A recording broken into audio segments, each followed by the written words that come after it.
কার ফাটলো, কার ফাটলো? ও, আপনার ফাটলো বুঝি? হ্যাঁ, দেখুন না, টায়ারটা পাংচার করেছে।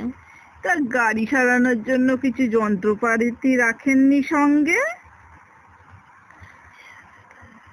হ্যাঁ, আছে তো, স্টেপনি, তবে বড্ড ভারী, নামাতে পারছি না একা।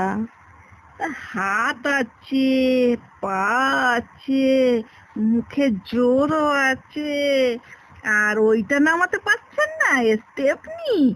পরশুদিনই তো দেখলাম একজনকে গালের মধ্যে কষিয়ে একটা চড় লাগাতে। তার বেলা তো হাতে জোর আছে, আর এখন হাতে জোর কোথায় গেছে? নামিয়ে দিন না প্লিজ, স্টেপনি, বড্ড ভারী। অন্য কাউকে খুঁজুন।